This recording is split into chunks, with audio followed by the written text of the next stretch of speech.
Shri doctor Sudhanshu Trivedi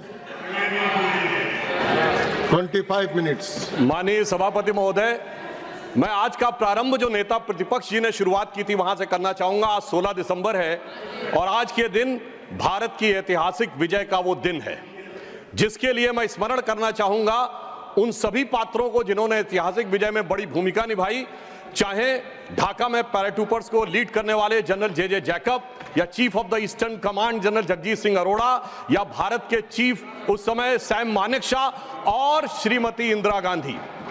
और यह समय याद भी दिलाता है कि जब कोई ऐसा वक्त आता है तो उस समय हमारे नेता और उस समय नेता प्रतिपक्ष अटल जी ने इंदिरा जी की तारीफ करके कहा था कि हम सरकार के साथ खड़े हुए हैं। तो विपक्ष को याद रखना चाहिए कि किस ढंग से समर्थन किया जाता है। परंतु मुझे एक याद आता है कि आज इंदिरा जी की आत्मा जहां कहीं भी होगी तो वो बड़ी अचंभित और स्तब्ध हो जाती होगी कि ये वही पार्टी है और ये वही परिवार है जिसके नेता के बारे में पाकिस्तान का पूर्व मंत्री फवाद चौधरी समर्थन करता है। और ये वो है जो कहता था मैंने पुलवामा में घुस के मारा है, जिनके बारे में ख्वाजा आसिफ उनके रक्षा मंत्री समर्थन करते हैं, जिनके बारे में पूर्व प्रधानमंत्री उनके Imran Khan floor of the house पे बोलते हैं, और सर जिनका नाम यूएन में उनके डोजियर में लिखा जाता है। तो मुझे लगता मैं इंदिरा जी को इन्हीं शब्दों में श्रद्धांजलि दे सकता हूं कि बूढ़ा वंश इंदिरा जी का उपजा ऐसा लाल, इज्जत सारी डुबो गई है ऐसा किया कमाल। अब मैं आगे कहना चाहता हूं सर, मगर एक इस सदन में जब हम 75 वर्ष के ऊपर एकत्र हैं तो शायद 75 वर्ष के इतिहास का वो सबसे ऐतिहासिक मौका था। तो मैं ये कहना सर आपके लिए आगे सुनिए सर, आप अरे लीजिए आप सुनिए, मैं एक बताना चाहता हूं सर। एक महत्वपूर्ण बात ये थी कि एक तरफ 7th फ्लीट भेजा गया था और चंद दिनों के अंदर अमेरिका ने मान्यता भी दे दी थी। हमने 93,000 प्रिजनर ऑफ वॉर छोड़े मगर पीओके में कुछ नहीं कर पाए। चलिए वो एक अलग बात है।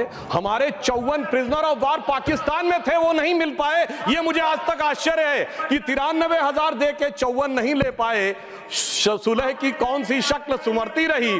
तो मैं इनकी पॉलिसी के लिए कहना चाहूंगा, अरे आपके नेताओं के लिए बोल रहा हूं, एक पंक्ति में कह रहा हूं, सुनिए, अरे बात तो सुनिए, काहे परेशान हो रहे हैं। मैं कह रहा हूं चीन छीन देश का गुलाब ले गया। पंडित नेहरू के लिए वो गुलाब का फूल लगाते थे।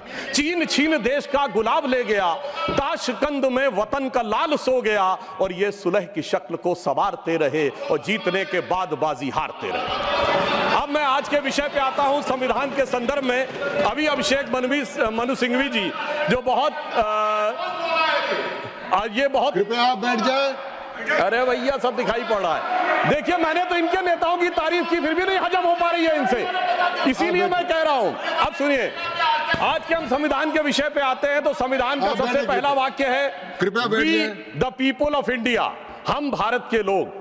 सभापति महोदय, अगर हम लोग और भारत इन 3 शब्दों का अर्थ समझ लें तो संविधान निर्माताओं का मूल भाव समझा जा सकता है। मगर अफसोस सर्वाधिक भ्रम इसी विषय को लेकर किया जाता है। अभी अभिषेक मनु सिंघवी जी ने बोला और कई वक्ताओं ने बोला कि ये बात का आशंका थी कि हम सरवाइव करेंगे कि नहीं डेमोक्रेसी में, मगर हम सरवाइव करने वाली बात नहीं। मैं आज के समय में अपने विपक्षी दलों से कहता हूं, पूरे ईस्टर्न हेमिस्फीयर में उठा के देखिए, बड़े देशों में sustainable absolute and vibrant democracy सिर्फ भारत है, और जापान और ऑस्ट्रेलिया तो कॉन्स्टिट्यूशनल मोनार्की हैं। तो पूरे पूर्वी गोलार्ध में यदि देखा जाए तो absolute democracy, vibrant democracy, consistent democracy सिर्फ भारत है।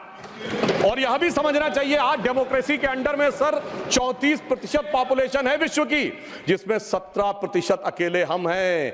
We are the defenders of democracy in the entire world. कोई और नहीं है जिसे दूसरे नेता जाकर समझते होंगे। परंतु मैं ये भी बताना चाहता हूं, हम डेमोक्रेसी में सरवाइव किए हैं तो ये कोई अनायास नहीं। कॉन्स्टिट्यूएंट असेंबली की डिबेट में डॉक्टर राधाकृष्णन ने कहा था, मैं कोट करता हूं, कि गणतांत्रिक व्यवस्था इस देश के लिए कोई नया प्रयोग नहीं है, यह इतिहास के आरंभ काल से भारत की व्यवस्था में थी। मैं बाबा साहब अंबेडकर को कोट करना चाहूंगा। उन्होंने कहा, लोकतंत्र की अवधारणा भारत के लिए कोई बाहर की अवधारणा नहीं है, it's not an align object. ये कोई अपरिचित चीज नहीं है, प्राचीन काल से भारत की व्यवस्थाओं में निहित थी। और उन्होंने बौद्ध संघों का उल्लेख किया। और मैं अपने सम्मानी मित्रों से कहना चाहता हूं, लोकतंत्र की व्यवस्था भारत में कहां से थी? 12वीं शताब्दी के कर्नाटक में भगवान वासवन्ना के अनुभव मंडपों को देखिए। चोल साम्राज्य में 8वीं और 9वीं शताब्दी में इलेक्टेड गांव के प्रतिनिधि होते थे, 6 कमेटियां होती थी जो इलेक्टेड ढंग से काम चलाती थी। उसके पीछे जाइए तो वैशाली का गणराज्य, जिसका उल्लेख हमारे जदयू के अध्यक्ष जी ने भी किया, और उसके पीछे जाइए तो वैदिक काल में सभा और समितियां बैठकर इसी लोकतांत्रिक व्यवस्था के तहत कार्य किया करती थी। तो बाबा साहब अंबेडकर जो ड्राफ्टिंग कमेटी के चेयरमैन थे, अगर उन्होंने इन सारी परंपराओं के चित्र उसमें रखे हैं, इसका अर्थ हुआ कि भारत की डेमोक्रेसी मूल रूप में वहां से आती है। वैसे मैं एक और चीज कोट कर दूं, भारत रत्न पूर्व राष्ट्रपति डॉक्टर प्रणब मुखर्जी जी ने भी जून 2018 में आरएसएस हेडक्वार्टर पे अपने भाषण में कहा था कि भारत ही लोकतंत्र का मूल है और वैशाली का गणराज्य विश्व का पहला गणराज्य था।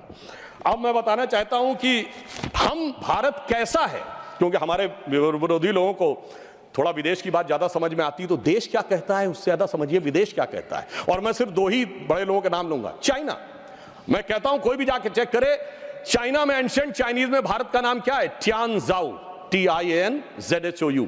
जाऊ शब्द वहां पर केंद्र के लिए प्रयोग होता है, जैसे हमारी भारत में पुर, जयपुर, नागपुर, कानपुर वगैरह वगैरह। अब TIANZHOU अगर आप जाके आज सर्च करेंगे तो विकिपीडिया में कुछ उन्होंने घपला कर रखा है, सीधे सीधे लिख के नहीं आता, पर चाइनीज भाषा की डिक्शनरी में जाइए, TIAN का अर्थ है हेवन और जाऊ का अर्थ है केंद्र। तो चाइना के एंशिएंट में माना जाता था भारत क्या है? It is the centre of heaven. Ancient Japanese में भारत का नाम है Tenjiku, that is the centre of heaven. और ये कहते देश ही नहीं था, और चीन भी कह रहा है और जापान भी कह रहे हैं कि ये देश तो वो है जो स्वर्ग का केंद्र था।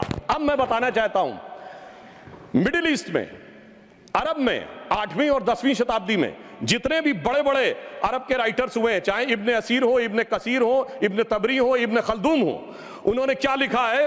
अजीदुल रिहल उल इलामीन बिल इलादुल हिंद, यानी when I look towards the India the cool breeze of knowledge comes to us. तो इधर का भी, पूरब का भी बता दिया, पश्चिम का भी बता दिया, मगर हम क्या करें?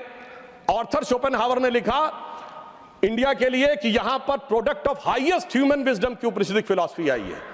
ये हमारा देश था, मगर अफसोस आज भी लोग ये कहते हैं कि जब माननीय प्रधानमंत्री जी ये कहते हैं कि Bharat is a mother of democracy, तो ये संविधान की मूल भावना के अनुरूप कहते हैं, मगर अभी भी कहीं कहीं लोगों को डिफेंडर्स ऑफ डेमोक्रेसी कहीं और से नजर आते हैं। इसलिए हमारे इस देश के लिए सभापति महोदय क्या कहा जाता था? गायन्ति देवः किल गीत कानी धन्यास्तुते भारत भूमि भागा स्वर्गापवर्गास्पद भाग हेतु भवन्ति भूयः पुरुषा सुरत्वात्। अर्थात ये भारत भूमि धन्य है, देवता जिसकी स्तुति में गीत गाते हैं, क्योंकि स्वर्ग में रहने के बाद भी मनुष्य के रूप में जन्म लेने को यहां लालायित रहते हैं, क्योंकि हम मोक्ष भूमि है। और वैसे ऑन द लाइटर नोट मैं कहना चाहूंगा, जो लोग मानते नहीं है कि भारत डेमोक्रेसी कि वो कहते हैं इंग्लैंड के मैग्ना कार्टा 1215 से आया था, वो इंग्लैंड को मानते मदर ऑफ डेमोक्रेसी। तो सभापति महोदय मैं कहना चाहूंगा कि इंग्लैंड के पूर्व प्रधानमंत्री की मदर इन लॉ हमारी इसी सदन की सदस्य हैं, तो मदर ऑफ डेमोक्रेसी ना मानो तो mother in law of democracy ही मान लेना चाहिए।